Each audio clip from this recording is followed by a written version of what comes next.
All right. Here we go, man. It's another Wednesday night.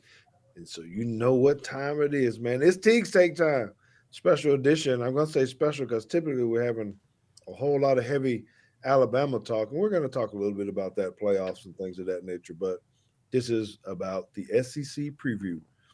We're gonna bring you the film. JT's gonna talk about his stuff, but we got a very special guest on here too with us tonight who's a college coach. And so, we're always trying to learn. That's what we're about here, learning, earning, and man, just having a great old time. So sit back, grab your water or whatever cocktail you're going to have because Teague's Take is about to take off right now.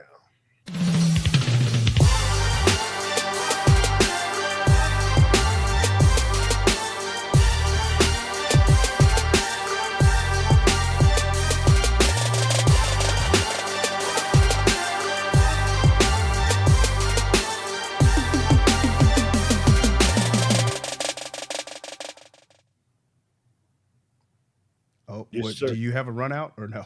Whoops. No, I'm not going to do that because I know we got so much to talk about today. But what I do want to tell everybody is make sure they need to hit that subscribe button. Can't ever forget that part. Making sure that you're giving us the likes, telling people about the show, and you guys are doing a tremendous job with that. We can't thank you enough. Every time I see that on Twitter or on Instagram, Facebook, the amount of love that you guys give us is outstanding. So thank you for the love and support that you give us here um, with our show. Um, Anybody in on the Bama Standard, if you're watching it, post show or whatever it is, thank you guys for that. The comments that you guys leave afterwards, we do try to respond to those when we can and how we can. So just keep that up. All right. Um, it's high football season, but I'm gonna get to JT right now just so he can kind of tell me how his day has been going. I don't want you to really dive into it. I just want you to know, give me a teaser before we bring in our guest because we're going to ask him, how are you feeling the day after the reveal of the rankings? I see your face. Is that the smirk you had last night when you saw it or what? Yeah, a little bit. Because I haven't watched the reveal show at all this year. I just I let it happen, and then I find the screenshots posted somewhere, or somebody will text me and be like, "What is this? Guess what happened?" So I decided to do that again. I was actually actively avoiding it because I usually listen to like ESPN radio on in the car, and I was going to get some food and picking something up from Walmart, and the show was coming on, so I had to turn it because I just wanted to forget about it for a while, and I was like, look, it'll show up on my phone one way or another, um, and it did. Carson texted me and said something about Alabama's got that dark magic or voodoo Can't magic believe it, huh? It's or always something. something. We got plants in there. Okay, well, um, oh no, I'd like to. Why don't you go ahead and bring in our very special guest because you probably can give a better introduction than I can um, with Coach Floden. So why don't you tell us a little bit about him so everybody know who it is, so they know who they're listening to. Yeah, so Coach Floden, he is the offensive coordinator at William Penn, and he's been around doing many things. Um, and I will say that the schools that he's been at have been, at least to me, misleading on where they were because I would have also thought that Davenport University was in Davenport, Iowa, but it's not. That was in Michigan, where he was coaching running backs. And before then, he was at Sam Houston State as a tight ends and fullbacks coach. Uh, and you also spent some time at Wagner in New York. At least I knew where Wagner was. Is that correct? You were Yeah, doing. I was very briefly at Wagner. I was a tight end and fullback GA slash coach. I mean, I had a position group, but I was on GA pay essentially. But I was there for like 7 months right before season. I went to Sam Houston. Okay, and then I also remember University of Rhode Island as quality control. So my first question: what does offensive quality control do? What are you responsible for Jesus. I mean, I did so Everything. all the grunt work. That's your main job. All the self scouts, all the data input. Yeah, the There's tagging of the no films, things like Yeah, that. there's no division of like tagging film where the O line coach does it. It's the QCs do all that crap. So I tagged front, stunt, blitz, coverage. I learned a lot of football that way, formation, personnel. That's really how I learned a ton of football. Not that I knew nothing going into it, but that was really where I got my starting coaching. Rhode Island gave me an opportunity. I went in. I like to think I did a pretty good job. They seemed to support me. So I did a bunch of crap. Like I said, self scouts, reports, getting all the formation reports going. Basically anything that was a document I made and printed for the OC. But yeah, so I guess short answer, ton of grunt work, lots of the hard stuff that no one wants to do. It ends up falling to your plate. So scouting reports, all that stuff. Coach, can we go ahead and get a couple of them playbooks? Because I know you got some in your closet that you had to make and put in a binder or whatever. We're gonna need some of that for our learning purposes. Yeah, I mean, I made front to back. I made the Sam Houston one. So, okay, did you ever sleep? Absolutely not. I I was slept. gonna say. I slept. So I lived at the facility. I'm not sure how to say this, but I've lived at the facility in the media room. Slept on the couch for 7 months. I didn't have a key to the facility either because I wasn't like. So you could not only did you have to live there, you couldn't leave either. So if I left to go get food or something, which I was also broke, so I didn't have a whole lot of food or a whole lot of money. But if I left to go get food or something, I came back and it was locked. I just leave in my car. So, That's that That's grunt rough. work. which I just moved. I just moved from Sacramento, so I drove across the country on a 6-day notice. Dad helped me out. I dropped him off at Albany, and then he flew to back home, and I just drove the rest of the way to Rhode Island. But no, it was a grind. Did I sleep much? No, not at all. I was probably sleeping 3-4 hours a night, 5 days a week. So it wasn't healthy by any means, but it was a good way to jumpstart my career and a great opportunity for me. And I learned a ton from that staff. So like coach like Patrick Murphy, he's still the OC there. He's a great dude. Tyler Loftus, he was a tight ends coach. Bounced around a little bit. Now he's back there as the receivers coach. I learned just so much from him. Like they all helped me jumpstart my career in a big way. Cool. Okay, so you also played at Montana State. Mhm. You played offensive line. Yep, I was a center. Okay. Well, we're gonna have some questions for you, for sure, about some offensive line technique, and Sweet. things like that. But another thing I wanted to get to before we get into the film was the scholarship talk that we were kind of having pre-show. So Oh yeah. William Penn is an NAIA school, which that league does scholarships quite a bit different. So will you give us a little rundown? And especially since Dad missed the first part of it, I think our viewers might get a little kick out of that of how this actually works. Yeah, for sure. So I think a lot of people know about FBS increased recently. You've got 105 full ride scholarships. You can only give them full rides. FCS, you get 65 full rides that you can divvy up however you'd like amongst your players. Some could get 0, some could get full, some could get partials. D2 is less, and D3 is 0. NAIA, because we're our own thing, thought they were going to do stuff a little different. So you have an average scholarship based on your tuition that your average scholarship must fall underneath. On top of that, you've got a game day, basically salary cap that you can play on the field throughout the season. So the first part is your average scholarship. So like our tuition, let's say it's $40,000. It's a little different, but I'm just using easy math. Your average scholarship, let's say it's $20,000. You got to be underneath. That means if I go give one kid 20 grand, we're right there. But I can go give another kid 10 grand, so I can go unload 30 grand on this other guy who's really good, and I can bring them both in. And my average scholarship is still at 20K. So when you go to recruit, especially as NAIA, you want to make sure you're looking at people who are getting a bunch of government support for different reasons. So like we recruit heavily the state of Iowa for high school guys because they get an extra grant from the state if they qualify for Pell. So if they qualify for Pell, which is about $8,000, they also qualify for this thing called Iowa tuition grant. And every state's got their own version of the Iowa tuition grant. It's some states like Michigan, I know, is if you're from Detroit, you get free 4 years of school. So they pocket all their scholarship money, which is why like Ferris State's so good and Grand Valley's so good. But so you try and find people who are getting a lot of government support, so that way you can give them lower dollar scholarships and they're still on a full ride. But now that you've given them lower academic or lower athletic money, rather, now I can go give someone else who's maybe from Texas, Florida, California, I can go give them like $30,000 and I can give them a literal full ride.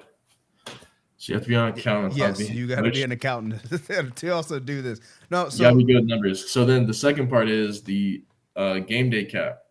So let's say if our tuition's $40,000 for easy math, your game day cap would be something around like $500,000. So when you put an athlete on the field, their scholarship money counts towards that cap, only their athletic scholarship. So if I put a kid on the field who's got a $10,000 scholarship, not that big of a deal. But now we're talking about those guys that I went to California and gave them $35,000. That's a big hit to your cap. So the other element that makes things even weirder is if you have over a 3.3 GPA, only half your scholarship counts. Or if you have over a 3.6, none of it counts. So you need smart kids too.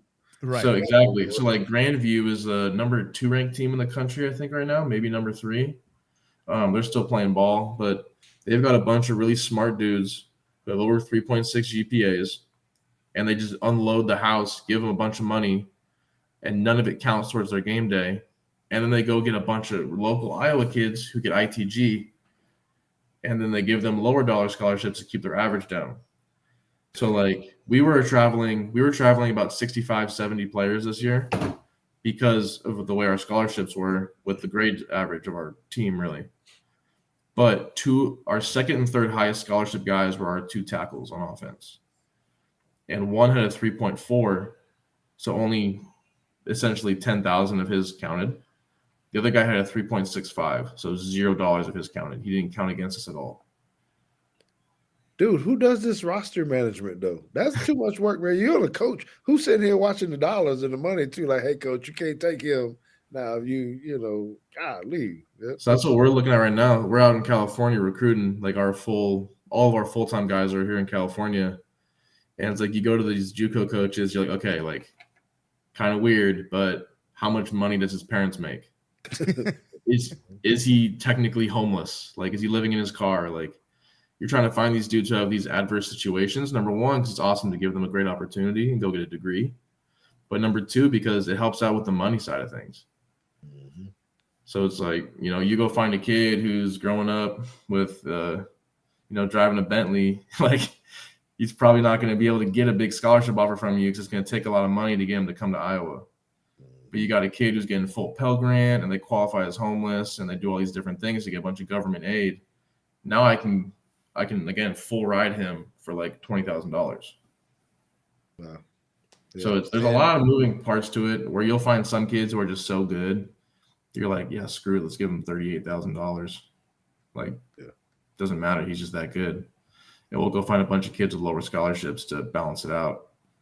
And some kids where you're like, hey, if you don't get a 3.5, 3.6 GPA, we're not going to keep your scholarship the same. Ooh, who has that conversation? Hey, bro. He said pre-show the head coach is also the one with that spreadsheet too. It ain't. Yeah, so they don't have a compliance team to do this. No. Yeah, so the coaches manage all this stuff at most NAIAs. Like, I'm thinking even like Grandview, the coaches still manage it. Like, they're a top team in the country. So there's a lot of factors that go in. Like, if you want to be a coach too, you got to do a lot of other stuff until you make it. It ain't all the millions of dollars. The top 1% of the industry makes 99% of the money. So you're doing a bunch of other jobs and you're coaching at lower levels and stuff. Okay. All right. Anything else on that, JT? No. Do you want to get his thoughts on CFP rankings? I do. So I don't know if he actually looked at them or whatnot. You can give I me. just pulled them up when you guys were talking about them. Okay, so the one thing I want to ask you about. So I'm coming Yeah. from an Alabama lens. Okay, Yeah. on this, so keep that in mind or whatever. Mm-hmm.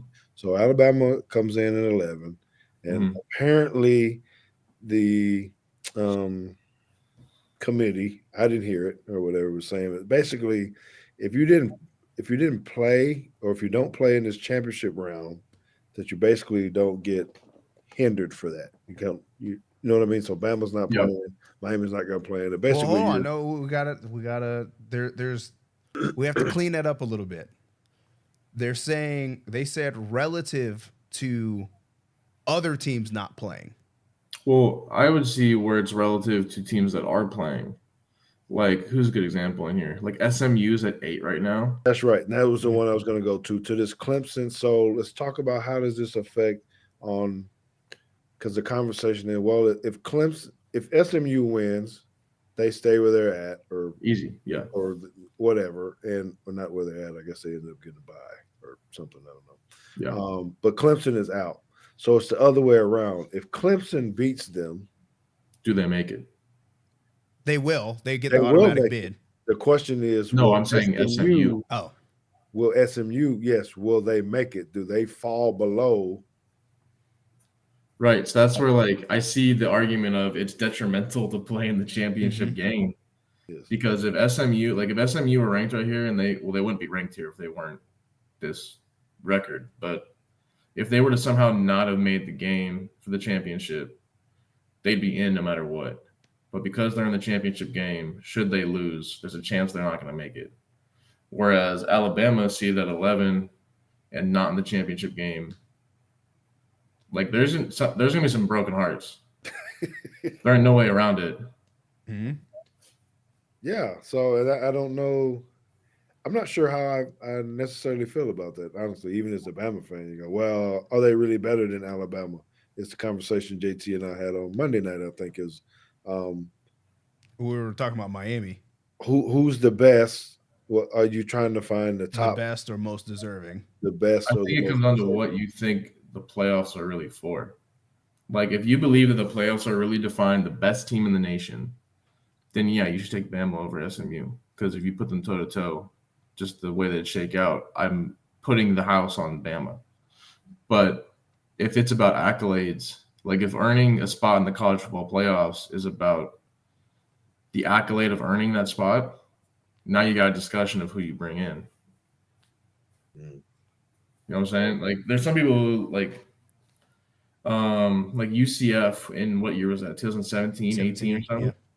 It's like, yeah, like they were undefeated 2 years in a row. They probably like deserved, I use that term very loosely, deserved a spot in the playoffs because they were really good, but they did not want the smoke with an Ohio State of the time or a Bama of the time or whoever else was like a Georgia. Like they wouldn't have won that game. Well, this is what the cat is saying about TCU. Hey, okay, so I want to put an asterisk on this though, because yes, TCU got blown out in the national championship game, but they won a game in the playoff to get there. Yeah. Like they beat what we thought at the time was a damn good football team to get that right of getting blown out by Georgia. So, Yeah. you know, I guess it to me it's a little bit different if they would have went up in Michigan and lost 70 to whatever. But they did beat somebody. They beat a conference champion to get there. And that's where you get like the weird situations where it's like the de facto or like the real national championship is like a semifinal game. I think that's the main thing you want to like. You want the best game from a fan perspective to be the championship. But we can't even get into the playoffs without it being the issues because you're gonna have, it's gonna go Yeah, from 12 to 6 to or whatever how it's gonna be. it's gonna be weird. I also think there's an argument to be made like the preseason rankings hold way too much weight Mm-hmm. because you look at like ASU. I'm just looking at this for the first time right now. I'm looking at Arizona State at 15. Like, how are they? Like, what is justifying them being technically below Okay. Miami, Ole So Miss, South I Carolina. Like, I was given an interesting stat today.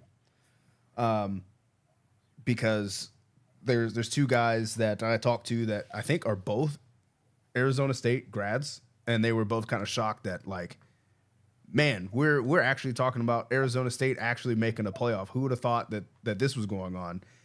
And he said the record of ASU's conference opponents this year was 25-47.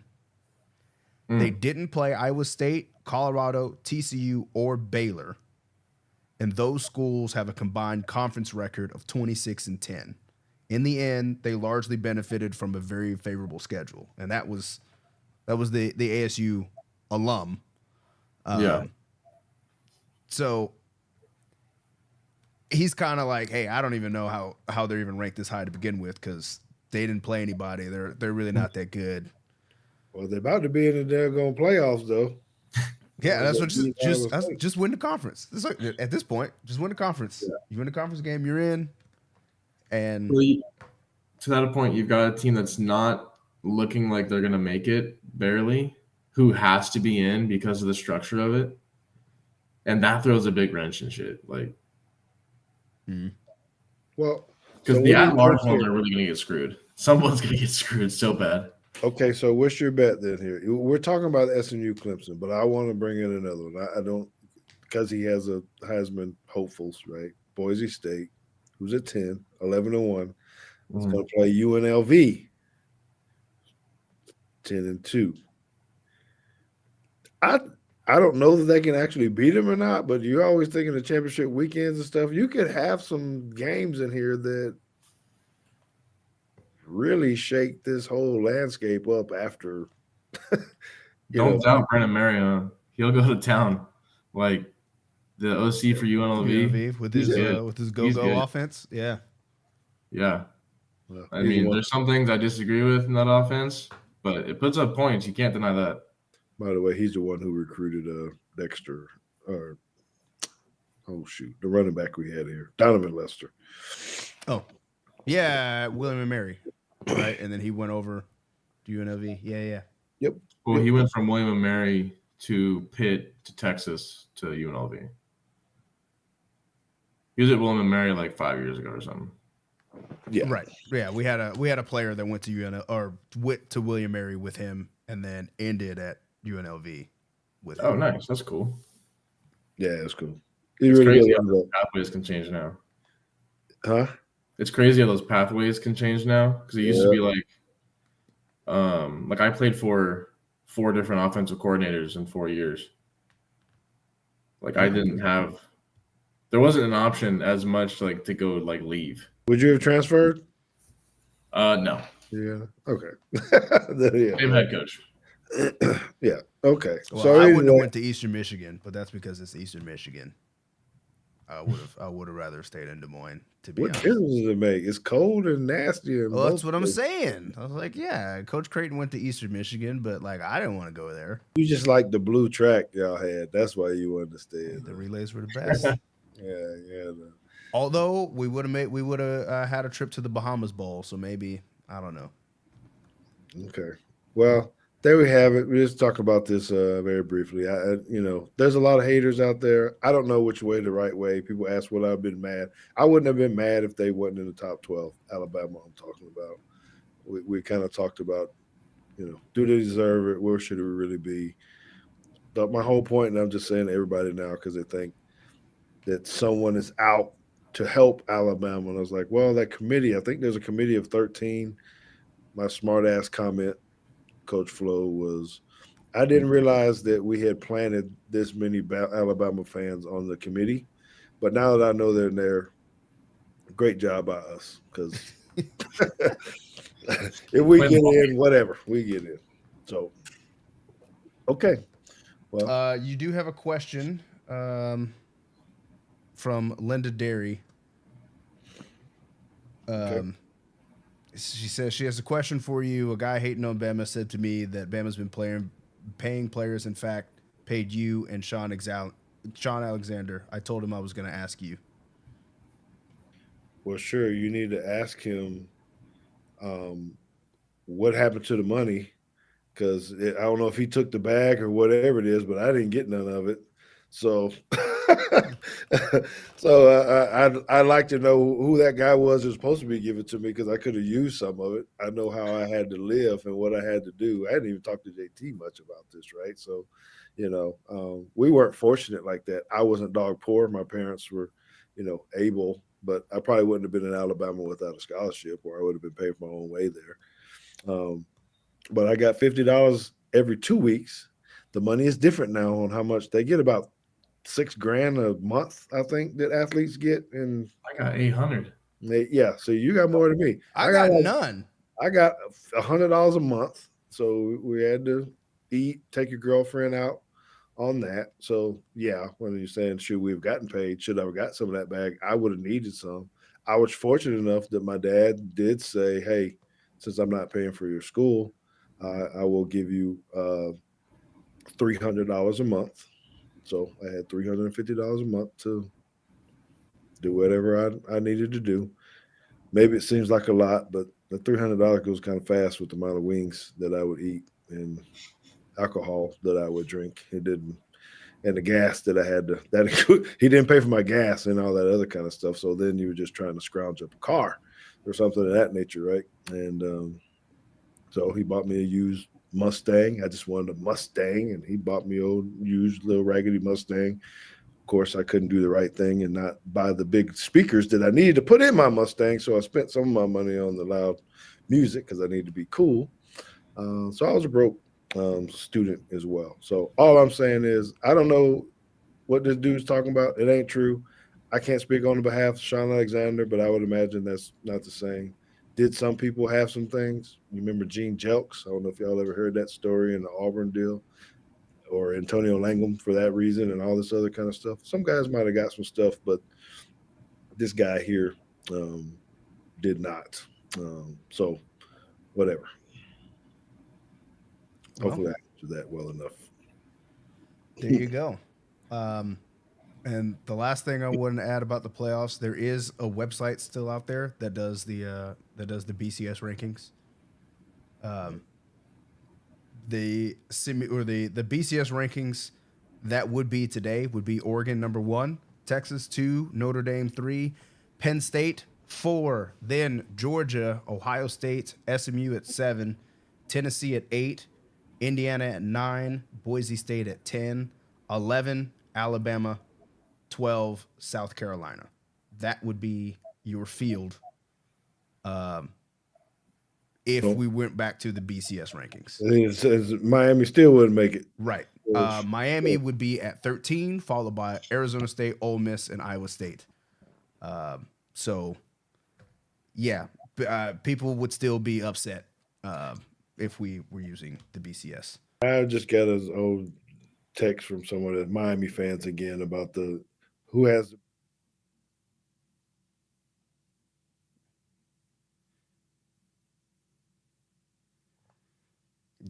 I mean, and you look through, right? saved it. Last question for Coach Flo before we get into the film. Last Okay. one.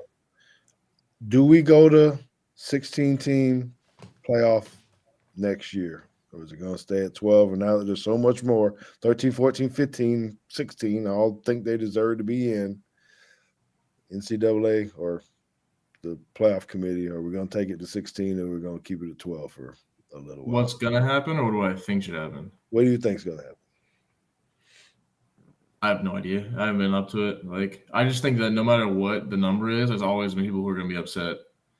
Like, there always has to be a 13th or 17th or 25th or like however many teams you're gonna do. Like, FCS does 24, and there's always people upset. You know, D2 or NAI, I forget which one, does 16, and there's always people upset. You know, like when I was at Davenport, we were the first team to miss the playoffs. Of course, we were upset. Like, you know, doesn't matter if they extended it even more. Doesn't matter if like you go up more. There's going to be somebody who's going to get screwed. Okay. So right. I don't think it matters a whole bunch. I do think the best team in the nation is somewhere in the top 10. I would imagine. I think that some of them are kind of accolades. So I don't know. I agree with you. All right. Okay, so we're gonna jump into this stuff. Thank you again to Blackfriar Pub for allowing us to have this type of stuff and being able to show you this kind of stuff. They are the um, Dallas home or the Bama home in Dallas. If you can ever get out there and come support them, you should do that. It is the one on McKinney Avenue, not the other one. I don't even know where the other one is. Lakewood Village is the other one. Doesn't mean you can't go support them there, but Yes, it does, because that's a Georgia bar. So yeah. Okay. Well, any Georgia fans that are here and you want to go root with your people, go on over there and see that. Okay, so I want to get to this film here, and I'm sorry I put my little notes right where our logo is there. But so while we dive into this with Coach, so when I was looking at this JT and Coach Flo, I was just kind of looking at both sides, saying, okay, what was good on both sides, what was bad on both sides, right? So we're kind of evaluating both teams at the same time. But some of my notes are one sided. Okay, so what I saw with this was Georgia was spending a lot of time. They ran a lot of RPOs, right? Um, so the play action to the running back and then throwing it. And I think I put multiple in here because you can see. Um, I don't know how well Texas covered those. So if there's something I think Texas has to do better is figure out which type of RPO they're running. And maybe after JT shows this clip, and I'm sure he'll have a question, maybe you can kind of tell us on the different type of RPOs, meaning this RPO has a slant, some of them have bubbles, some of them have stops. As an offensive coordinator, how are you trying to figure out how to get your run pass options? So for me, I mean, I kind of break into three different categories. You've got your pre-snap gifts, which is just strictly alignment based. Like if you go back to the top real quick, down at the bottom, like if this were my offense right now and we're running, just power where we have all our RPOs on by default, that guy's running a hitch, an out, or a fade. So right here, it's like if the quarterback didn't throw the hitch in my offense, I'd be like, why did you not take your 5 yards? So that's just a pre-snap leverage and space read. So before he even looks at anything else, he's looking at that guy, and he should be able to go ahead and take that. It should be a pitch and catch 10 times out of 10, unless we're in a monsoon. The second kind is your numbers counts. So it's like, okay, let's say that corner, number 7, let's say he's down at like 3 yards. He's playing some sort of soft press or he's fully pressed, and we don't like our matchup on the go. Let's go look at the numbers on the other side. They got 2 over 2 right here. They look like they're in man. I would say no to something like a bubble or a now screen, depending on if we're to the field or the boundary. Such as the numbers count, like how many people are over how many people, can we block them? 2 over 2 in man coverage, don't like that. So let's just go give the ball and play another down. The last category is what I think is happening here is a post-snap read. So the quarterback is meshing and reading. So like while the ball is in his hands, he is looking at the defense and evaluating, should I throw this ball or should I hand it off? And honestly, like with your read key and man, the read is really just does he win? Mm-hmm. So if it was any kind of quarters coverage, he'd probably be reading a rover or a nickel defender here. If he fits the box or if he drops out, maybe a free safety depending on what the formation is. But right here, I think he's just saying, does he win or does he not? And he thinks he's got a shot to make a completion here, so he rips it. Now, let me say something about that. That was a great explanation. I do want to appreciate that. And I need for everybody to understand that might have took him a couple minutes to explain. His quarterback had about a few seconds to try to make this decision and all of this kind of stuff. So and I'm saying that because they're always talking about Jalen Monroe and others, and I know there's different level of football IQ for quarterbacks, but it's not an easy thing to do when you got to figure out all things that coach just said. And that's where part of it is trying to segment it into pre-snap and post-snap stuff. So it's like the gift and the numbers counts. It's like before the ball is even snapped, like he knows if he's doing that or not. And the post-snap is where you really get quarterbacks who can be like super talented and gifted at RPOs, like Tua with the Dolphins. He's so good at reading it, and he's got such a quick processing just side of his game to where he can know whether or not he should be pulling and throwing it or giving the football, and he makes good decisions and throws accurate passes. So there's some quarterbacks who are really good at it and some quarterbacks who try to see everything and they don't end up seeing anything. So like my coaching point is usually the man who sees everything is the man who sees nothing. The same thing I tell running backs, the same thing I tell quarterbacks reading RPOs. You need to know what you're looking at and what you're looking for. So like right here, he gets up to the ball, he sees man coverage. Does my glance win? That's all he's looking for. Does he win? So he snaps it. He's watching the glance, thinks he wins. I would probably honestly tell him probably to hand this ball off if I were going retrospect, but gets completion, so I'm not going to doubt him. Well, actually, this went down as a drop, so it wasn't a completion. Drop. Yep. I mean, I don't think that's a great read. I don't think he wins. There's not much separation there. I would say just give it a run right here. Yeah. So, okay. No, that's good. It's interesting. So Georgia likes to run a lot of RPOs, and they did, get some yardage on that. All right, next cut. All right, gap control here, right? So now you could talk about up front because me and JT hit on these linemen all the time. You can look at them with their center who's actually climbing up to this linebacker. And maybe I can get JT in on it after he talks about the offensive line and does he like what Georgia is doing here. And do you call this a split zone or what do you call this? Yeah, this would be split flow. Okay. In my opinion. All right. So talk to us a little bit first about what he's saying to this running back here. His aiming point and what are his options on how he can cut the ball? So aiming point in zone schemes is going to be an argument you have with every single coach who runs zone schemes. You can differentiate tight zone, mid zone, inside zone, all this different stuff. Really call it whatever you want. Make sure you have a defined aiming point. So right here, it looks like his aiming point's the backside leg of the play side guard. That's what I would guess. It could be the play side leg of the play side guard. Really just depends on how wide you want it. And you just got to make sure that you're marrying that track of the running back with what you're teaching the track of the O-line to be. So for me, zone schemes, they all have the same read, just on different people.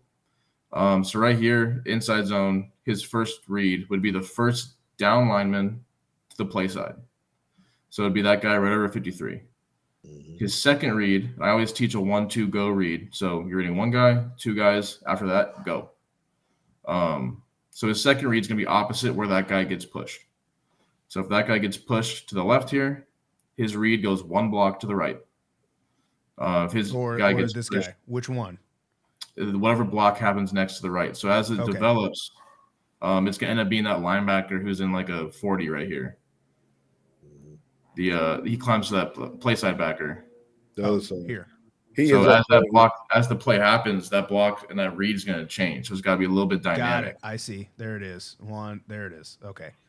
So if he were from the top, actually to get like reached or to spike or to get pushed anywhere to the right side, now his read would transition one block to the left. Okay.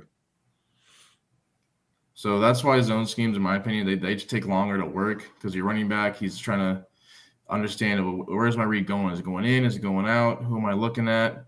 And really, when you refine that type of read, now you can start to cook with zone schemes. So, like, I'm a big wide zone guy. So the same read process happens for us, just on the first guy on the edge. So it'd be that widest guy. So it's the same rules, though. If he gets pushed in, our read goes out. He gets pushed out, our read goes in. So whether you're running inside zone, tight zone, wide zone, whatever it might be, for me, it's the same read, just on different people. Got it. And then there's some people teach the bang, bend, bounce. For me, it's 1-2 go. So that guy right here in this picture, his first read gets pushed out.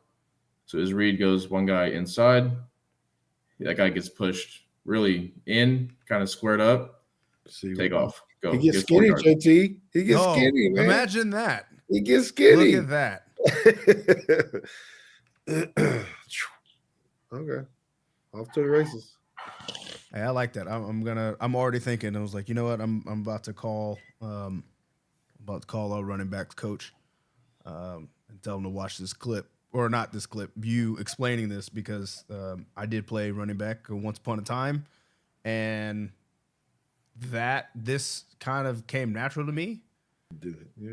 But Pat yourself on the back yeah, there. So yeah. that's, But that's the problem that I have as a coach is when things just seem obvious to you and you just do that thing, it's very hard to then teach somebody else how to do it. Yeah. Because then you're just sitting there like, dude, the hole's right here. It's like, well, how do you teach somebody to find it? What's that process that you can go through to get repeatable action like that, other than just saying, well, he's gonna have to screw it up 85 times before he figures it out, because he may never. And really, those 85 times, he's probably screwed it up 83 different ways. So it's like it's Okay. never the same error repeated. And that's, in my opinion, the job of a running backs coach is to get you 4 yards. And doing that is teaching them where their eyes need to be and how to read and process. Because, when I was at Davenport, we had the running back back of the year in the conference. There was nothing I was going to do during that entire course of the season to make him a better athlete. Like, he was as good of an athlete as he was going to be. But my role as the coach is to make sure I'm teaching him when to be where, how to do things, and get him in the right spot so that he can go use his God-given and skillfully earned abilities to go get yards. All right. Okay, just quickly, JT, on the other side from the Texas standpoint, and this is a good angle. I kind of watched this and I was trying to figure out, did I like what their linebackers were doing or not, based upon the steps of the linebackers. And I've seen this when I was with Cleveland, all this, when you kind of start right and then you shift back left, because you can tell they've been kind of taught this for some reason, but it's back to gap control is what I had on this. Who has their helmet on the wrong side? Because he finds that gap. I'm wondering if that tackle should have left his head inside, or if the linebacker should have had his head on the outside of 55. That I know you hadn't Can you go to watched. the wide real quick so I can see the coverage? Yeah. So, because to me it looks like because they're falling back, and the motion's taking the guy that's supposed to be responsible for the play side out of it. But is that eye candy that you guys give, or is he actually? Should they be? So comes when who are you following? Because the linemen are going right. Should the linemen be going right and let somebody else worry about that guy behind the line of scrimmage, or do you fall back like you're saying with the linebackers because of the? I'm saying, like, from an offensive coach's perspective, on defense, you can't do both. You can't fall back and have your rotating safety take the motion guy. Like, if you're rotating that guy down and he's going to run with the motion, because he does have curl flat, some sort of 3 variation, you can't fall back because you already have an extra hat back there with the nickel. So there's no need to fall back in this case. You're just saying that you should be going. They should go here because you're. If something comes back to that side, there he is. Yeah, Okay. I agree with that. And they should be rotating weak here. Whatever. I don't know what kind of rules they got with motions and whatnot. If this is an auto check or if this is a call, but whatever it is, like, they shouldn't, in my opinion, should not be falling back with the split flow. I agree. All right. So you got another RPO here. It was just a different one, right? Oh yeah. Well, this is the easy one, right? This is the one where you're like, look, I got a bubble. That guy block him. He's too far. Like, so this is maybe don't even fake it. Just throw it. Yeah, I'm saying he knows. Like, right now, the ball's not snapped. He knows he's throwing that thing. He probably fakes it just to. If in my offense, I'm yelling at him because I'm like, just throw the damn ball out there. Like, give him the fucking rock. Like, let him go run, because he's wasting time and giving that overhang more time to cover ground. And to get technical with it, I tell the quarterbacks. So if you go back to the very top, he's drawn a line in his head on the inside foot of that slot receiver up to 8 yards. And anyone in that box counts. So anyone above 8, and some coaches do it different. Some coaches do 10, 12 yards. They'll do in the apex, whatever. But count the defenders in that box that he draws in his head. Right here, they've got maybe 1. So. Oh, you're saying from him. So, like. No. So the one that you have drawn from the receiver still. Mhm. Yeah, that one. So anyone outside that line counts. The one clearing. Oh, I So see. we've got one blocker. They've got one defender. Yeah, let's rip the bubble. Don't even fake it. Get the snap. Give it to him, and let's go get some yards. Gotcha. Easy read. Yep. Pre-snap. There's no post-snap read here, in my opinion. He knows he's throwing it. Yep. Now Texas has to, and we're not picking on Texas. It's just because they're on defense first, but they did miss some tackles here. So it looked like the guy had a good break, and he cut all the way back, and they missed 2 tackles and guys chasing. So Yeah, and maybe at the end here I need to show the passing chart for both teams' quarterbacks because it is fairly obvious what they did well and what they didn't do well based on area of the field. If I were to draw, you draw your little boxes here. Georgia lived right here. Yep. And they were absolutely awful everywhere else. I think they completed. I can show it later, but I can only remember 3. He was like 1 for 7, 10 yards and in the middle of the field, and he was 0 for down here, and he was 0 for here and 0 for here. So, I think that Texas is going to need to figure out the RPO game in here. Yep. And kind of force this again, and Georgia's got to be able to hit some things over the middle of the field. You can't have a zero passer rating over 10 yards a second time, I don't think. Yep.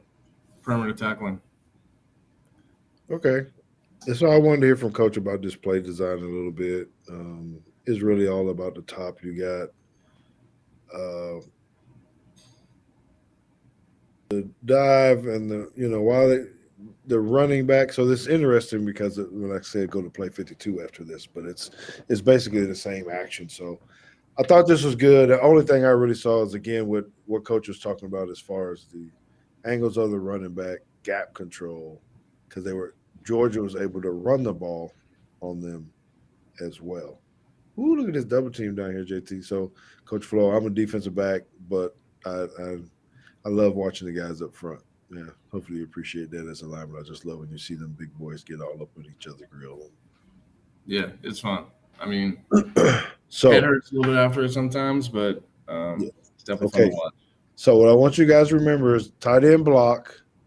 You got someone who's coming back around by the quarterback and the running back by the action. Okay, those are the 3 things that I like because I would say this is a common play, right? You see it in the pros and everything else. I don't know what you call it or what you call this motion, but it's very common, right? Yeah. So to me, this is a post-snap reverse fake, and if you really look at like the elements and kind of break down what they're trying to do with it, this is the same play that we looked at earlier. Now it's not a motion, it's post-snap, it's inside zone, not split flow. All those things are true, but you're trying to control the backside overhang of the zone with last time it was play side, this time it's backside. You're trying to control the overhang with some sort of action. So last time they used a fly or a jet motion to control the play side overhang and to get him out of there. I'm assuming they knew that Texas was going to fall back with the split flow. This time, they're using a post-snap reverse fake to try and pull that backside overhang away so that they can now try and run the ball in the interior. So regardless of how you look at it, they're just trying to control overhangs with pre- and post-snap movement.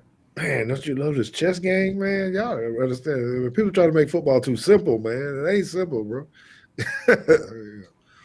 And there's sometimes like we learned. So we ran a reverse this year, went all right, got us like 15 yards or something. Got to be happy with that. We planned on the next team we were going against. We knew they had a really good staff. So when you go against a really good staff, you anticipate they're going to watch a good amount of your film. We ran a fake reverse and nobody went with it. Nobody went with it. They all just stuffed it play side. We got like -1 yard or something. But it's like in that situation, you're like, well, what happens if we just gave the reverse? So it's this is a little safer. I would assume, I haven't watched every Georgia game, but I would assume they gave a reverse the game before, or maybe it's something they do regularly. But for them to respect the reverse fake, it shows that they either knew something or that they do something that this is working off of. Okay. So just remember So, that when we get to 52. Which, okay, then I will ask my question after we look at 52 here. So look at the action again. It's not exactly the same, but it basically running back, guy coming around, but they actually hands it to him. So you need to go to Y copy so you can see the Here, with the let me move us over. yeah. I think Hopefully, is it look the at next action. two? I want you to watch what the tight end does. And I need coach or both of you guys to really kind of talk to me about this and how they Jesus, you talking about wide open. What so I don't know, JT. This is really reminiscent of almost like a same side leak concept, in my opinion. So like leak is the one that you'll get off all the nakeds where the tight end blocks, then goes underneath and attacks up the field opposite. It's getting to the same spacing as like a leak concept, but with the flea flicker, they're just kind of going off that reverse fake that they gave earlier. So trying to elicit a response to it and then attack it. Yep. Because everyone's thinking like tight ends least your worries in this situation based off what you've seen throughout the game. They're worried about, they faked the reverse earlier. Now they're probably going to give it. They're just they're playing with you. Still, can you? So again, this is coaching, right? To me, you brought up a term that we hadn't really used on the show before, so I kind of want to make sure that you kind of give an easy, simple definition, or maybe JT can too, of what leak concept means. People won't know what you're talking about. Leak, they're thinking probably some water dripping or something. But when you Yeah. talk Well, I think that's kind of apt, right? It's slow, essentially, Yeah. right? It's not a pop where it's going quickly. Right. So leak is just it's a very popular concept, especially in the NFL and like high red zone stuff like that. Where the key element of it, you can run a bunch of different combinations or routes with it, but the key element is the tight end is gonna fake block on the back side of the naked, and then he's gonna go like a drag, so across the field, and he's gonna bend it up the field. He's looking over his inside shoulder, so he's gonna go like right up from there up the numbers. Yep, just like that. So he's gonna fake block, get lost in the wash. The quarterback's gonna fake a wide zone away from him, and then boot back. So wide zone would be going the other way, typically the way it's ran. So wide zone that way, quarterback would boot that way, and then he'd throw it back across the field to the tight end. That's the Kelsey. key element of a leak to me. Some people define it differently. That's the way that I define it. This is kind of like a same side version of that, where instead of going across the field, now he's just going right down the seam. Mm-hmm. Block, kind of getting lost. There he goes. Well, coach, I just thought it was good. Okay. And so this is gap control again. Let me get us back on this side. Yeah. So, coach, we always talk about just how defenses really have to be super sound in their gap. So I thought this was interesting because they ran a twist. JT looks like 15. Yeah. But then I'm watching 37, and so this is where I'm going now because I see the guy coming up on for 37. You know you got someone on the ropes when they put the bear front down. Yeah, but it didn't. It just I'm trying to figure out what 15 was supposed to do. Versus 37. Yeah, I mean, I guess I think what you want, and I think this is tough for him, right? Because he's in a zero, right? So just pre-snap, I imagine it's kind of like pulling. It's like, okay, you need to know who is it that you need to get around. Like not only your guy, but like who is the number, what two guys do I need to find myself in between? Which when he's lining up here, I think he's got a note of who that guy is. And he's saying, I need to be on his outside shoulder. We're gonna twist like this. Then the puller comes. Right. And then he gets a little bit of okey doke here of like, oh, I'm supposed to be right here, but there's a new guy that shows up. Now, I guess it depends on who you ask as defensive coordinators, whether or not, hey, you need to recognize this and get out here, or if you take the route of, well, the linebacker's just supposed to make him right, which is kind of usually where I go is you're the one that's 5 yards off the ball. Like, help your boy out. He lost the running back, though. He thought he was going to cut back, I guess. 37. I think it comes down to like who's your box spill cap players. Like, is 15 supposed to leverage it, or is he supposed to box it? Like, what's his responsibility? I'd imagine he's supposed to spill it here, which with the tight end coming back around, there's got to be someone to box it back in. I don't know how Texas plays it typically, but I'd imagine in the bear front, it's got to be your linebacker because he's the one who can recognize it better. And they fell back with split flow action earlier. So, yeah, well, and you got this guy. He's coming down. So I'm thinking even more so, like, you need to be. He should be your cap, here. that guy coming down. Yeah. So I think we're all aligned, and it's really, flowing and going and just trusting the people around you doing what they want to do. And you can't just be fooled by a lot of eye candy and things of that nature. They're linebackers. So what am I saying? Texas, if they're going to have a way to compete, they need to stop the RPOs. That's the first thing I said. And the second one is they got to do a lot better at the gap control. They're going to need to be able to get their linebackers going, and they need to go, or they're going to keep getting gashed on these running plays because they're falling back or hesitant or whatever it is. Georgia's too good at being able to do this type of stuff, and it could get. I think we saw 2 clips now too where they fell back against some sort of motion or action going away. And I think this time this linebacker is like, no, you're not getting me on this one. And they just creased him. Like, yep, I got him anyway. Yeah. So it's I think that's why like split flow is so prevalent, I guess I would say. Whether it's split flow insert like right here or it's split flow regular like zone. Just because you make the defense make decisions. Like there's a moving gap. It's also why gap schemes are so favored by a lot of coaches. Like there's a moving gap. Someone's got to know how to fit it. It's not just going downhill and running. Okay.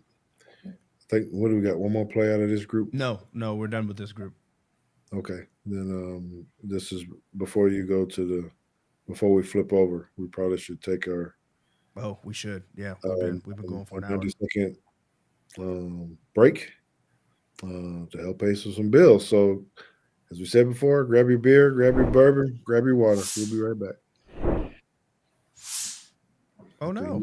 After he hits the other button. George Teague here, formerly of the Alabama Crimson Tide and the Dallas Cowboys. So let me ask you a question. Are you an athlete or a coach looking to boost your online visibility? Well, you've got to check out On3. Their personalized web pages amplify the total you on and off the field. Whether you want to grow your visibility, build your brand, or simply show the world who you truly are, On3 is here for you. They showcase the complete person, celebrating your passions, perseverance, and the pursuit of excellence beyond sports. These web pages are the ultimate digital hub to elevate your brand and highlight your journey. So head on over to www.on3.io/microsites and get started with On3 today.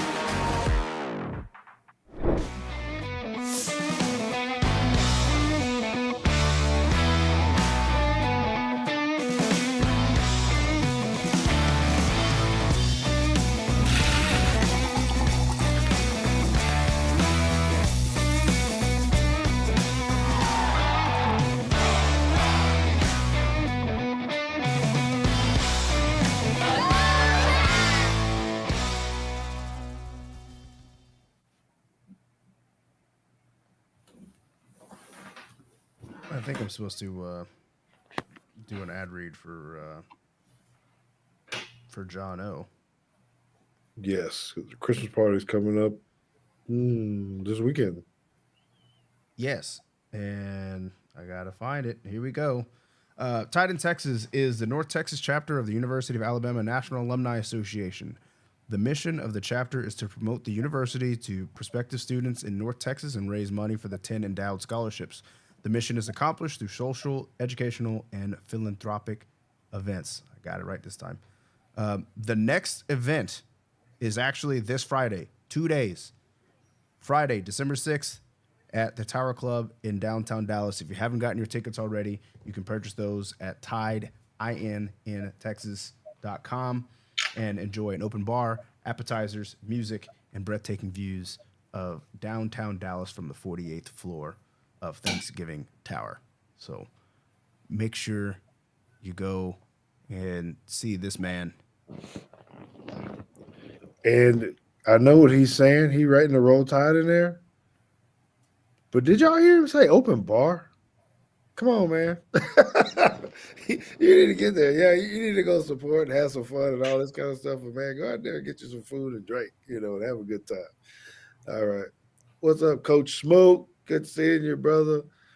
Run the table in the house, man. Yes, sir. Appreciate your support. I guess John O is also a Yankees fan.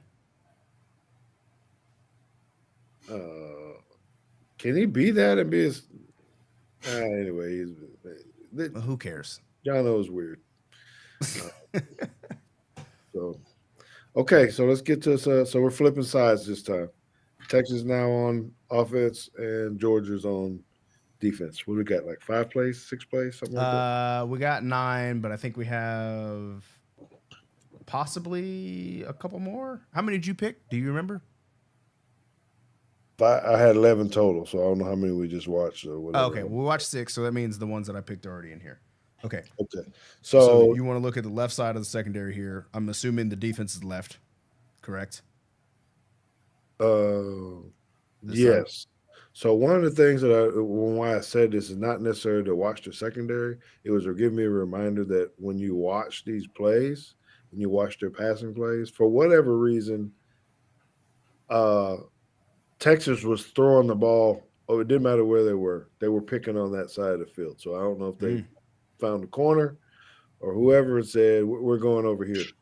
So that was the first piece. So there's a couple clips in here that when you just look at it, it became very evident. Now, they had to play catch up and try to make some things happen, but he's very serious about that. So when we're talking about how do you adjust on defense, I'm sure Coach probably saying the same thing of like, dang, why the heck they throwing over here all the time? And what do we do to combat that? So schematically, I don't, they were playing a lot of they weren't very sound in the secondary. Yeah, and it kind of saved them. Georgia was getting pressure on viewers. 25%. I think it was 25% of the dropbacks. Without blitzing, their pressure rate actually went down when they started blitzing. They were with just the 4. They were getting their pressure to sack percentage was like 27%, and with the blitz it was around 25. So they were creating some problems back here, and I think Ewers had something like, and I think Coach Flo, you did some work at PFF, didn't you? I did for a little bit until I earned some money to go save up and then move out to Rhode Island. So right before I moved out there, I was working for PFF. So I guess you can speak to how good these numbers may be, because we've always kind of wondered how these grades happen anyway. But maybe we'll ask you that after the film.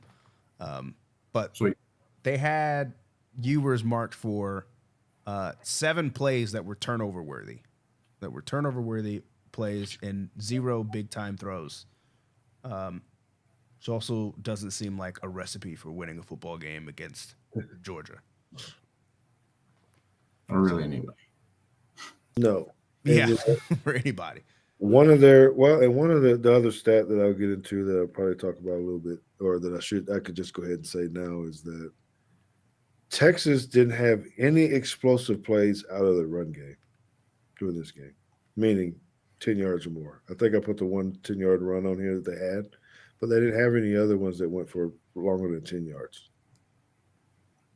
That's different. There it is. This is Yeah, I was gonna say this might be it right here. this was Okay, everything. All their big plays all came out of the pass, and they were typically to that one side. So, yeah, you know. So are we calling this counter here? I would. GY counter? Oh, maybe GH. I guess because that's a Y, but whatever. I call it a GY. Well, I think we see this play a lot every single week, right? You guys are scheming up your counter. So how do you guys do that when you're flow, when you're looking to figure out who needs a pull, who's the wrapper? Is it just standard? You know, your base is whatever, guard and tackle. I'm just making that up. I don't know. You know, I think you typically think that, but now you have guards and tight ends, guards and H, the guard and the guy coming in motion here. Right? What are you doing as a coach to try to get creative and say, hey, we know we want to run this play, but we need to make it a little bit different. So can you tell us about that process as an offensive coordinator, how you actually Yeah, definitely. It's I think of it the same way. Like, it's what is the defense keying and kind of reacting off of that. And you'll know based on film study going into a game, usually what they're going to key. There's also an element of self-awareness of just knowing like, hey, we have run to our tight end 85% of the time or something. This team is a well-coached staff or a well-coached team, very well put together staff. Like, they're probably going to key off where our Y is. So maybe you don't want to run GY counter, you want to run GT instead. So if they're keying where the Y is, now they're getting a false key. Maybe you want to do some arcing things. There's a bunch of different ways you can run counter off of it. But the main difference to me in GY or GT, and not technique-wise, just strictly like scheme-wise, is what are they keying? Are they keying the Y? Are they falling? I guess not falling back, but are they flowing with the pullers if you pull the Y? Or is it different if you don't? Are all things equal? Then let's go with the safer option and just pull the tight end. But those are the things I'm looking for whenever I'm signing GT or GY. Granted, this season we were not a GT counter team. We didn't think we had the dudes to run it. So now if you're Texas, you got the guys to run it. It's like you can run whatever version you want. But it's dependent really on the rest of your run game. I know Texas is a big counter team. So it could be dependent on, like right here, they're running counter to the weak side when they very well in 12 personnel could run it strong. It could be a tendency breaker. It could be based on what the defense is leaning towards. So those are some factors that you'd look at. It really would depend on the particular opponent. Do you at this level, at your level, and this level, do you guys change at the line which way you want to run it? Meaning, if you got a 3 or 2-eye or something, does it matter to you on the counter, or do you just change the way that you block it at the point of attack based upon the alignment of a defensive tackle? To me, it doesn't really matter if it's at a 3 or at a 2-eye. And there's some people who swear by running it at the 3 technique, so your center has a shorter down block.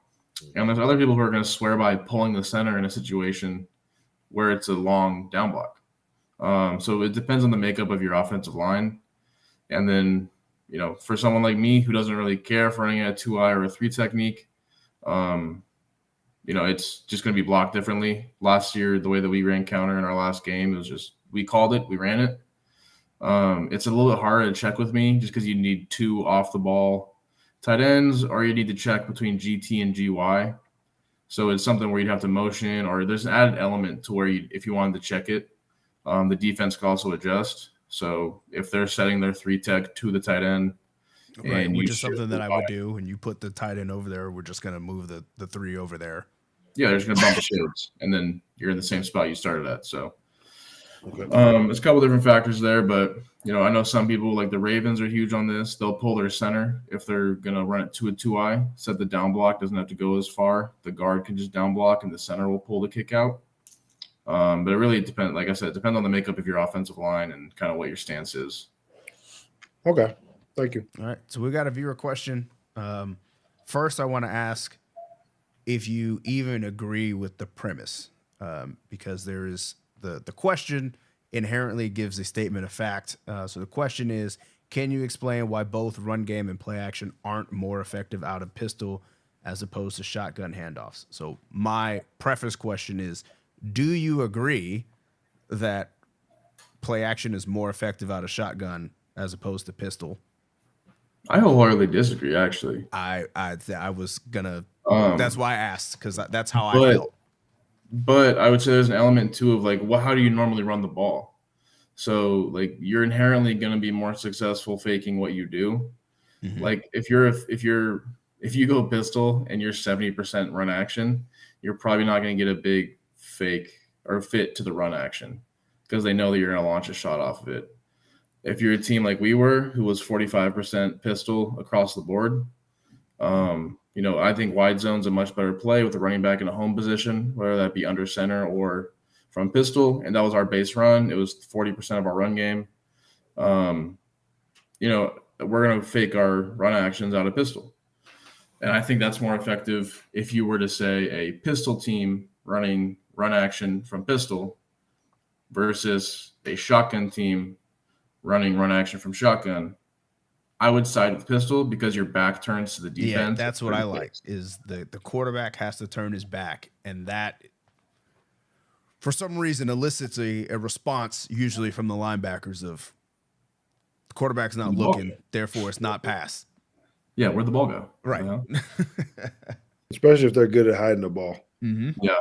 I wonder if people get lazy with that piece as far as, hey, just run the play action over in the front or whatever. Because once you do that, is the ball actually in his left hand? Is it in his right hand on his hip? Yeah, because I mean, if you're, with this still right here, if you're 5-11, if Ewers actually has the ball in his right hand and gives that empty hand to the back, Mm-hmm. I mean, that's, to me, that seems kind of like what you want the textbook fake with, is that open hand going to the back and you're hiding the ball in here the whole time. Yes. Yeah, and you can have different actions based off of what you run. So like we had 3 main run action protections this year. Our most popular and best one was off our wide zone because, like I said, that was a huge chunk of our run game. So it was a setup run action off of wide zone, and we just told them to run the same track that they normally did at quarterback and extend. One of our guys liked to extend the ball. Another guy liked to extend an open hand.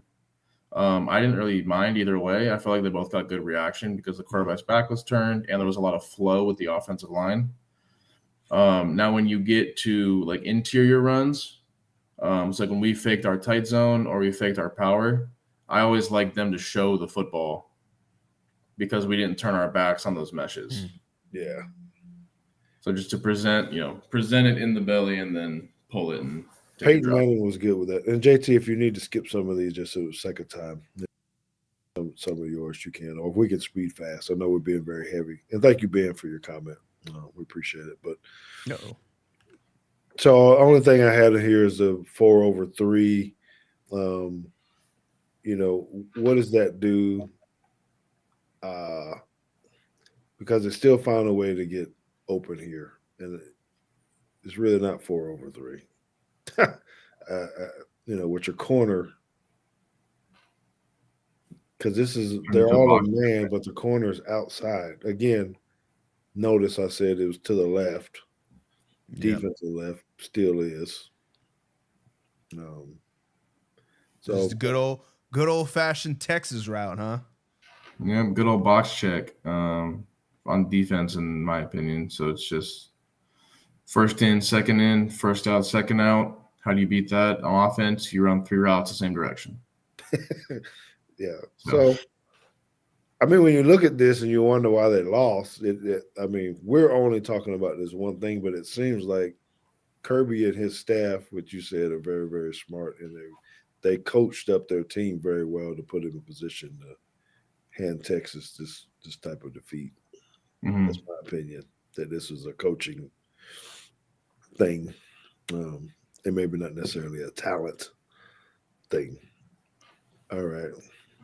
Again, creating explosive plays on the left side of the defense. Man, Just come on, man. leaving his man wide open in the middle of the field. Getting frustrated. I don't even know if I was like, man, can somebody over there cover somebody? But I couldn't see. Did they get a run action fake here again? Let's see. He's got our cameras on him. Oh yeah. Yep. Just a little bit. Just a little bit. So I don't know I know there's a couple different techniques people will teach their linebackers in run action, but I know a lot of people will teach like a robot technique where they're turning around and hunting up crouchers. Yeah, you got to It turn. looks like one guy does that and the other one doesn't, and the one that doesn't gets the ball thrown by his ear. The one on the hash mark right there. Now, what Yep. he's talking about. So he basically what coach is saying is that he needs to turn and look up, try to find that receiver that's coming in behind him. But he doesn't turn. Yeah. So, I mean, or at the very least, he needs to gain a little bit more depth. I mean, he started at 5. He got up to 2 because of the run action. That's fine. But then he only gets back to 6. Yeah, he's not. He's late. No. Yeah, our landmarks or technique. I can't criticize if he doesn't robot because I don't know if they teach it, but something's either off with landmark or technique in that case. Yeah. So what am I thinking Texas is going to have to do is they're going to have to make more explosive plays earlier, right? In their passing game because they were late with a lot of this stuff, and they got to figure out how to run the ball better. To create some explosive runs as well. Okay. Of course, which side of the field they throw the ball to. That's the only reason I put that on there. He came from down here, but Picking on him. they're just running over there, man. I don't. Okay. So these are, I think I picked 4 here, and most of them are pressures. I thought this is kind of what Georgia's defense was doing well, right? Giving you, and you can't see him right now, but yeah. So you got a wide, you got a wide 9 over here, and I'm messing up the picture. Sorry. But then they're going to shift the front, right, and mug the backers. And they actually do a pretty good job of picking this up. The problem is the running back's got to kind of stand in there and Gets blasted. Yeah. So everything's good except for 23 falling over. And then Ewers kind of has to start to try to escape. And then from there, hold on to the football. Yep. He didn't fumble it here, but he did in a later one. And if we can, I say we, but kind of just talking offensively, if we can, because this is 3rd and 5, right? So if you have a little bit more time, actually, that's not the same play. Sorry, it's 3rd and 11. So you need the time, right? You can't. The clock needs to be a little bit longer so that your quarterback. I don't think my That pen's guy's working anymore. open. I mean, look at the guy at the top, the guy in the middle of the field. Right. Yeah. But of course, you can't see him right now. Let me move our camera. He's fighting for his life. He's already under attack, and that's where I was kind of getting at with the pressure to sack percentage already is 25%. 1 out of every 4 throws looks like this, as far as the pressures. Yeah, I mean, in protection, this is just a matchup thing. Like, in my opinion, depending on what kind of a route concept you got on, there's different philosophies about how to pick up double mug, especially in the A gaps. And this is how I would draw it up. Like, I would have the running back. Now, I'd probably cheat the running back up to be a yard behind the line of scrimmage in a perfect world, but you don't always get a perfect world. But when you think matchups on 3rd and 11, like you don't want your running back. Like some people would say, oh, you got a full slide in the double mug. But now your running back's on a guy who pass rushes defensive end. Yeah. for Defensive millions end. of dollars, You've seen those? Yeah. which is weird to say about college, but now for hundreds of thousands of dollars, he is rushing the passer, and now he's got to go block him. You're not going to get the ball off on 3rd and 11. So your best bet is to put him on the linebacker. You just can't get smoked by an equal matchup, you know? Well, here's your adjustment, right? We were talking about throwing the ball to the defensive left. Well, they got him. Teague, got him. 3rd and 5. Now we're going to sit on it. We know where you're coming. We'll take that from you. Let's say you can only throw over here 9 times, 10 times when you get it. Takes one. Right. So I guess, you hold this a little bit longer. Get that scene. Yeah, maybe you get the whole shot here. But again, I'm gonna move us. You can see how early this ball's coming out, right? So this is what we were talking about with Alabama's defense too, of when your eyes are in the backfield on the quarterback and you can see him throw the ball, it makes breaking on the ball a whole lot easier when you're watching the whole thing happen. Yep. If you never have to actually turn your hips or, put your eyes on the receiver. Then go find the quarterback afterwards. Right. That's why you see more picks in zone coverage. Yes. It's a little trap. I like that. I don't know that if this is quarter. What is I'm watching this? Is this I think this is Tampa. Tampa 2? I see the guy running up with them. Yeah, they got the pole runner. They got 2 trap corners. 12 is just sinking until the ball's out. Yep. I think, this is just Tampa 2. That's a great call. Like, that's like, I don't know what you're doing. This shit, like. Yeah, and that's what I was going to ask you is like if you're a quarterback, if you being the offensive coordinator and Ewers comes off the field and you grab the iPad, maybe you guys don't have it at William Penn. We didn't have it at Drake. But first year. Huh? We do first year with them. Oh, nice. Cool. Okay, so you get the iPad and you're looking like what's the correction here? Do you have a correction? You say, hey, this is just not a good play call against the defense on 3rd and 5. We'll get it next time. My bad. No. There's sometimes that happens. Like there's sometimes I'm like, hey, like I called 4 verts with 6-man protection to cover 4. My fucking bad. Like, sorry, dude. Yeah, like, there's just nowhere to go with this one. Yeah, and that's a bit of a loaded answer, but it's like there is times, or a loaded example rather, but there is times where it's like, yeah, that wasn't a great play call. Like we called a one-off play into not the right coverage, and we were screwed. I put you in a bad spot. I made you have to make up for my error, but we're a team, and that's kind of how the game works. Mm-hmm. So there's times where you screw up and put me in 3rd and 16, and I got to go try and make up for your error. I put a bad play call out there, and you got to go make up for my error now. We're a team. We work together. We got to figure this shit out. So yeah, that's awesome. Say it for the people out there in the back. Yeah. Coaches are part of the team too. It ain't just players on there. Like that's something that I preach a lot to my quarterback. Before every game, I went up to whoever the starting quarterback was. Actually, we had 2 guys who started a couple games for us. So I'd go up to both of them and be like, hey, you help me, I help you. Mm-hmm. Nice. All right. Okay, so I put this on here just because I thought this was beautiful. I loved this pressure right here. We'll move us over a little bit more just so we can see the defensive end right here. I just boom. This is great. It looks sexy on film. You get the twist and I don't know how they're IDing the mic here. I don't know how they're going to decide whether they're going to slide, whether it's going to be a half slide, whatever. What I do think I know here, my pen is not working anymore, but there's 6 guys on your screen that you can see the numbers of, or at least the helmet of, and you've got 6 guys in the protection.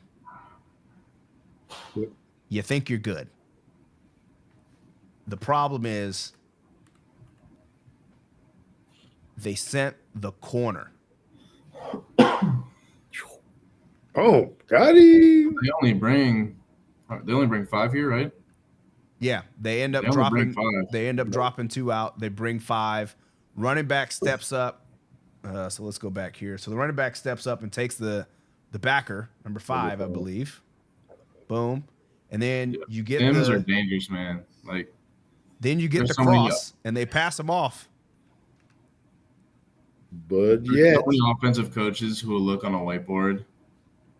I'm sure in the past self, me too, and be like, yeah, we're fine still. But the reality of passing and bumping this thing all the way back to the corner is just not going to happen in time. no. So Well, it's yeah, like, and how do you? the hardest part I think to this is Short field, he's in the boundary. right. You're already into the boundary, and he's only at the top of the numbers. Like this is not. I mean, Yeah. and you're playing Georgia. That guy probably runs a 4.3. Like this is, he's coming quick. I mean, you gotta. Corner was looking his love to chops. say I would love to say my O line would point this out, but I mean, the indicators are there. It's just knowing. I don't know their tendencies, so it's like against a corner pressure team, like we played in our last game, which we picked up a corner pressure and made me really proud. But I always teach the O lines like press inside leverage corner, safety off the hash and low. So it's like if those things are happening, like I'm okay with you guys getting it out to a corner, but it's to the back's responsibility here. Like the back has to scan from number 5 to the corner, so he has no chance. Now, the easy way that you beat this on offense is you have to cross key your back. And if you don't know what's coming, like you're just screwed. They got you. You can't. I know because 5 actually came. The other Yeah, guy. it's like if they were to sort this thing, I say sort. Other people say slide, whatever. If this slide was going to the offensive left, you're fine. Right, because then because now the center is going to pick up 5, right? Yes. Instead of the back. And you're not actually going to slide out to number 11, I guess. Well, he's saying that the back would be cross would see 18 as bailing, so he can go back and look left. Some people call it an Abbey, where the back is taking the opposite A gap, and if no one shows up, he slides. So then the tackle would take the widest, guard would take the second widest, center would take the third widest. Again, like you need to know what's coming in order to do that. But if you cross key your back, you're in a much better spot. And I don't know, like maybe Georgia may have been like on one right now, and they just know, hey, if the back's to the boundary, they don't cross key their back very often. We can bring this pressure. Yeah. And they could have dialed this thing up perfectly. Like it could be kudos to them. Great call.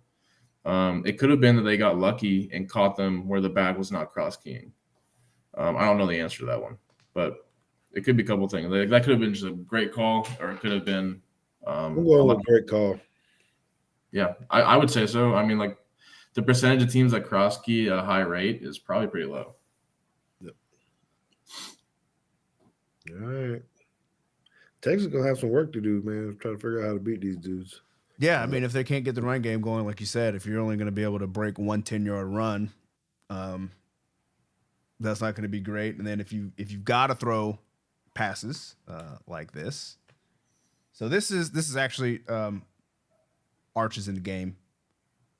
This is not particularly his fault. So this is one where I was saying I want to get your take on what you're telling your offensive tackle here. So number 56 starts his kick slide, but then he kind of shuts it down and he looks a little confused to me. And I want to know, how do you clean up his technique? Because that little hesitancy like this and he gets square. Yeah, don't dance. Right. Yeah. Doesn't bode well. My favorite, Holding. I guess, joke is to our left tackle, Adrian Ayala, great player, honorable mention all conference. I go, dude, you're 6'5", 360 pounds. You're probably not good at dancing. Don't dance with these guys. Like, you just got and patience is the hardest thing for an offensive lineman because, like, you're playing a very active, very physical collision sport. You think, like, I got to move at all times to protect myself, really. And sometimes the best thing you can do is just sit there. So get to your aim point. For me, all our protections, aim point is outside knee to the midline of the defender. So if you draw a line from his right knee, it should go right down the midline of that defender. The tighter you get to the ball, the tighter the aim point goes. So This guy should be on inside leverage of him. The number 56 should be, that is. His knee should point right at the midline of that D end. He's in a perfect relationship right here. He should just shut it down. Just be patient.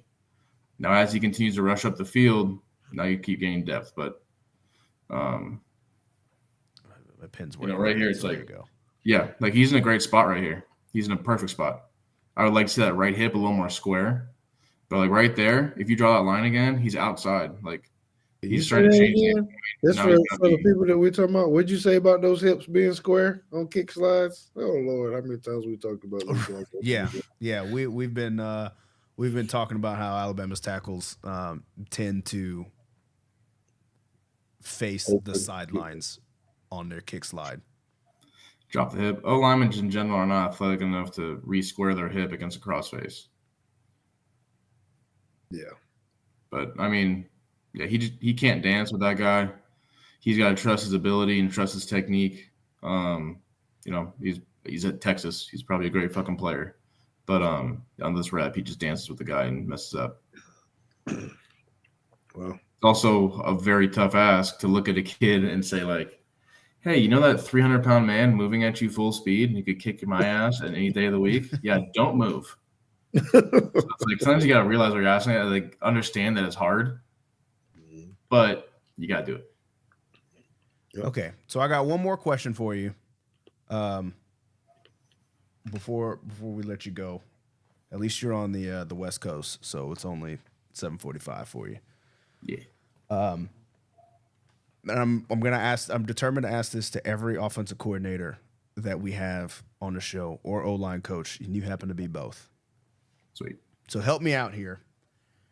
How can I, other than seeing people pull, how can I determine just by looking at the line whether it's zone scheme or gap scheme? Pulling makes it pretty easy for me, right? I can power, counter, that's easy. Guys are moving, you're getting the down blocks. But it's the duos. Oh, you're asking me. Okay, fuck. All right. In my opinion, so like we carry tight zone. It's one of our complements to wide zone. I call it tight zone because our ID system is a zone ID system. But the way I coach it is literally, I try to explain this to a couple of our coaches, like it's literally duo. There's no like kind of or typically or sometimes, like it's literally duo. We just call it tight zone. And for me, what differentiates it is in a zone scheme, everyone's got to step with that play side foot first. Okay. In a gap scheme, you can step together, you can plant it and get vertical. There's a couple different techniques you can apply. But in a zone scheme, like all these guys, if they're running, so we go back to the top, if they were running tight zone to the offensive right, it'd be essentially the same thing as duo to the offensive left. The difference would be that left guard would take a right foot step, and on duo, he'd probably take a left foot step. Or sorry, the left guard, my bad. Okay, so you're saying this guy here. Yep. If it was a zone scheme, I would say he's taking a right foot step. No matter what. Doesn't matter where anyone is. It could be different sizes of step, but that right foot is going to be his first step. And if it was a duo, the way some coaches teach it, this is also where you get some ambiguity to it. He would potentially step with his left foot at the defender. Okay. So what I just heard, I'm going to repeat it back to you so I can make sure I got it right, is I'm not going to be able to tell. You ain't going to. I think the most important part is it doesn't matter. Like, it's like, sometimes is it inside zone or duo? Is it tight zone or duo? It's like, who the fuck cares? Like, yeah. So this is I want to go back to this clip right here because duo was a new concept for me, and everybody's like, it's power without a puller, and I'm like, that never makes sense to me. Like that. Yeah, that means absolutely nothing to me. I understand the analogy, but I just disagree with it. Like, and then they're like, we got to look at the double teams. So then I saw this, and I'm like, is this duo or is this inside zone? I don't know. This is inside zone lock. So the one thing that, like, if it's duo, the way that I explain it to like a newer coach, like I had to this year, if it's inside zone, the O line is moving to the right, and the running back is also going to the right. Okay. If it were duo, the O line's going to the right, and the running back is going left. So, like right here, I there see. has to Okay, be a so tight end. so that to me makes sense on now how it's power without a puller, because you're Right. basically telling me these are all down blocks, and if you had a puller, the ball's going to go this way, but you don't have a puller, so everybody's just going this way, and the ball's going opposite. Yeah. Like it's still I can creating a handle that. wall. The reason why it's like a gap scheme in some people's books is like it's still creating a wall. You're still stepping out. You're using gap scheme techniques by the O lineman, and then the running back just bang it down Main Street. So, You have that thing on an automatic something where you just got your box that automatically. I don't. finds- I keep hitting. What Look, I is keep it? hitting the space button on my keyboard, and the box just keeps popping up, and I don't know. And I keep having to hit the trash can. I don't know what's going on. I don't know. Right. All right. Well, we've run through all of the plays. We've taken up 90 minutes of Coach's time. We appreciate oh it. man, this is why I love talking ball. Like, Well, then here's another question for you. What's a good offensive play call against the Bear front? depending on how you coach it. So, like, insert like we saw Texas run a little bit ago, or Georgia run a little bit ago against Texas. Insert can be a really good play. It's just a tough block on your center. So when you get into bear front stuff, there's gonna be a hard block at some point throughout the line of scrimmage. For me, we ran into a bear front, like exclusively bear front team this year. I still liked wide zone into it. So, hey baby, it's my wife. But so like we ran into a bear front. I still liked wide zone because I liked having the matchups that we had with our one-on-one blocks to the play side. I thought it was an easier block to make. But there's some other bear front teams where you're like, so like right here, if you go back to the very top. So like right here, we ran into a team that lined up almost exactly like this. One backer in the box, and we had our tight end would be a little wider, and their DN would always be outside of him. Mm-hmm. So, and they would have a man coverage defender over the tight end. So, in my opinion, I was like, let's run away from the tight end because there's an extra man defender out there. Not muddy the picture. The one-on-one block now becomes that right tackle against the defensive end. I valued that matchup way more than I liked my center one-on-one with a nose guard. That's a really hard block to make. And just the personnel that we had in the game, it was their best D lineman against an all-conference performer for us, but still a hard block. So I looked at that. I was like, I like our tackles against their DNs. I'm going to run wide zone into it. So for us, that game, wide zone was a great call. Texas, or Georgia right here, rather, they decided that their center could win that block. And they end up running insert, which is another favorite call of mine. And the insert guy doesn't even get to the right defender. But on a whiteboard, insert would still work. He has to read the block of the center, though. Mm-hmm. So other than that, I mean, you can go 12 personnel, and now your options are wide open. 12 personnel counter is awesome into bear fronts. You're not going to be able to find a straight up bear front answer out of 11 personnel that has all the numbers accounted for. Just, the math is off. All right. Man, awesome work. And Kat, we sorry your brain hurts, but we went high level on y'all today, baby. We brought that fire. Coach Connor Floating, man, did his thing. Like always, man, we love when we have people come on with the expertise. I know. I like when I get to learn something too. That's right. Me too. And we're sorry we did keep you for a long time.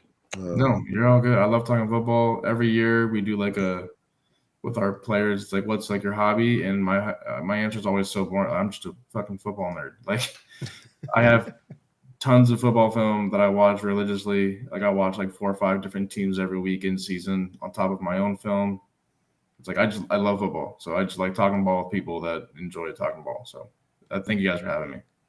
Well, we're wishing you the best. Everybody make sure you guys can people follow you? You got any social media stuff or something? How people get to you? I'll let you. I'm not on much social media, but I got Twitter at CJ Floden. Just CJ, then my last name, Floden. That's really the only social media that I got. But if you follow me on there and you DM me, reach out or anything, if you got questions or you want to hit me up about talking through some things, or you want to teach me some things. I love learning football too. Like I'm trying to learn every day. So if you guys do something unique, please reach out. So like a verified, yeah. See, that's the person we got to ask right there. Yeah, we know. But reach out to me on just Twitter. Have to ask if she makes you watch it out in the car like you did when you were a little bit younger, when you were sleeping outside. Does she lock the door on you too when you get out? No, my wife is incredible. She lets me do all the football stuff that I need to and want to, and she supports every part of it. She's been with me through 3 states now in 2.5 years. So she's incredible. But Coaches' wives are invaluable. I can say that. That no one understands. Yep. Go through. What did she sure. say? She said that her favorite joke is that she's actually the other woman. Football is his first love. Hey, nah. I've heard this too. I hear it in my own house. That's right. But so Twitter, CJ Floden, follow me, DM me, hit me up. My DMs are open. I will respond as best I can. Sometimes it gets lost, but if you hit me up a couple times, I'll be sure to respond. All right. Well, we do appreciate it once again, and we'll hope to have you back on maybe when your recruiting season slows down, and maybe you can come back on Teague's Take and let's talk a little bit more in the off season. Yeah, for sure. Let's do it. That would be fun. So, JT, you got any last words before I get ready to close this thing out? Yeah. Weekly reminder. Playbooks are huge. Cut the players some slack. They're asked to know a lot of things and react to a lot of things very quickly. So all that got to be. You heard Coach Flo talking about it earlier. What they got to process before the snap, or maybe in the play, is just don't ever call people dumb jocks, because I don't like that, because it's a whole lot more than you guys think to execute this. And I love what you said. I think I'm going to take it. It's just we're all in this together. The coaches and the players. It seems like we're always trying to blame somebody. Fire the coordinator, fire the quarterback, fire the safety, fire the something. And a lot of times it's not even what you think, So we try to use this show as the educational piece, and Coach Floden brought the education to all of us. So thank you one more time. And now, as a ritual, Coach, you got to give us a little dance, because we got a little music on. Give us a little something. What do you got? No way, man. I don't dance. I have to listen. I don't dance. Real gangsters don't dance. They boogie. You the guy that leans on the wall. That's okay. You lean on the wall. Everybody else listen my body from side to side. I danced one time in my life, and it was at our wedding. You might just dance there. So y'all hit that subscribe button. Tell everybody where we at. Get people to watch this show. It's a great job out here. We love you guys. He's Coach Flo. DJ T. Man, whatever. I'm George T. We'll see y'all later. Peace.